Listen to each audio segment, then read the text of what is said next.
B syndrome, case study. This is study 1. Miss He, age 79, initial visit April 3, 2005. Chief complaint, migratory pain in the whole body for over 4 months. History, the patient suffered from a common cold at the end of December in 2004, at which time she felt pain throughout the entire body. The diagnostic work in a Beijing hospital 2 months ago showed rheumatoid factor. So, ayan po yung mga result ng kanyang test. She had been treated as an inpatient with Western medicine for nearly a month. For this approach resulted in obvious beneficial effects. So, she came to our clinic for further treatment. Signs and symptoms: bilateral swelling and pain in the joints of the fingers, wrist, and knees. Migratory aching pain in the whole body. Joint stiffness for 1 to 2 hours every morning, a red tongue and deep and 3D pulse. Past history: had suffered from ulcerative colitis earlier in her life and was cured. No other medical history and allergic history. Laboratory examination. Ayan po, makikita natin yung result ng kanyang laboratory. Pattern differentiation. This pattern was invaded by the 3 external pathogens of wind, cold, and dampness, which resulted in bilateral joint pain in the fingers, wrists, and knees, and migratory aching pain in the whole body with joint stiffness. Because the patient is elderly and weak, her liver and kidney are depleted. As such, the pathogens of wind, cold, and dampness were able to easily invade because her defenses were weak. This resulted in blockades to the flow of qi and blood in the channels, and ultimately the appearance of pain. Being invaded by the wind pathogen caused migratory pain in the whole body. Being invaded by cold pathogen resulted in severe pain, and being invaded by a damp pathogen caused swollen joints.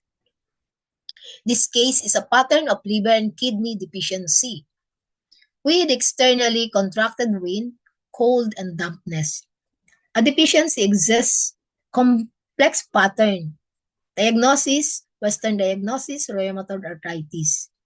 TCM diagnosis: B syndrome due to liver and kidney deficiency with external contraction of wind, cold, dampness. Clinical treatment: the patient was aged, weak, and deficient in the liver and kidney.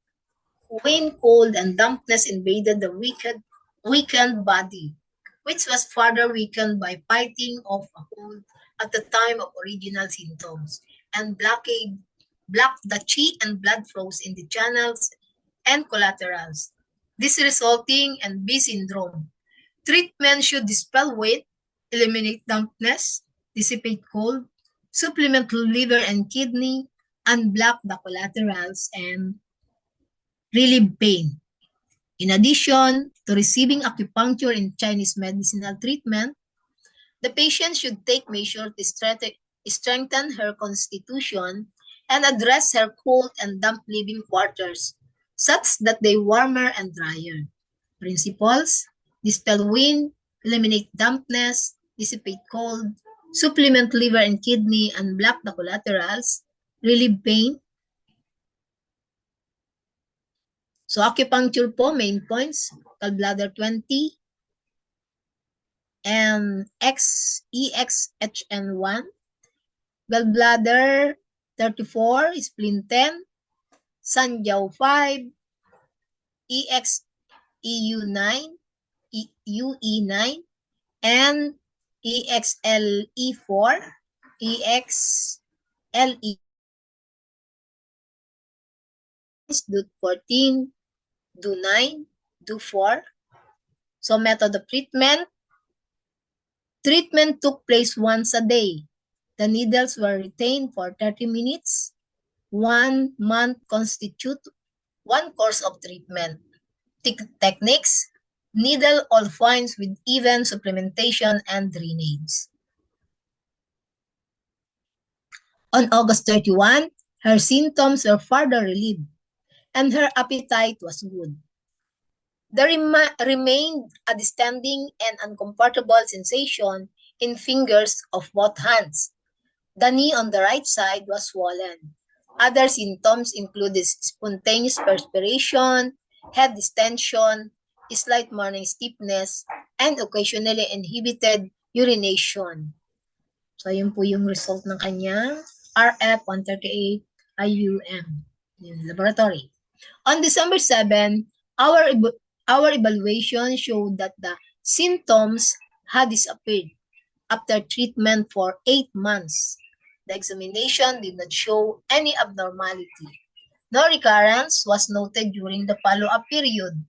The patient felt a slight ache occasionally, but she was otherwise able to return to normal life.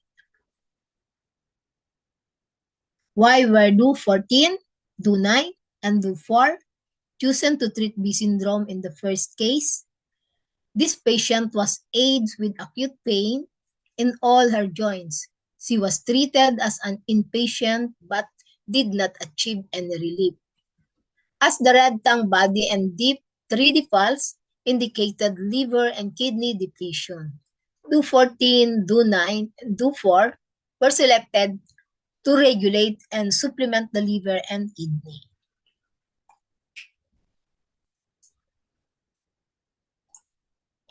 In addition to the use of acupuncture and Chinese medicinals, what lifestyle advice should be provided to the patient in the first case?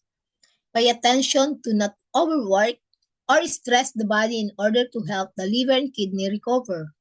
The patient should avoid cold and damp environments so she won't be further attacked by external pathogens once catching a cold or being exposed to rain. The patient should get treatment as soon as possible in order to prevent recurrence. While being treated for cold damp B with liver and kidney deficiency, it is important to keep warm and avoid exposure to cold weather or environment. Also protect the affected limbs to prevent any additional trauma. Encourage occupational training for the affected limbs to benefit the recovery. Thank you for your attention.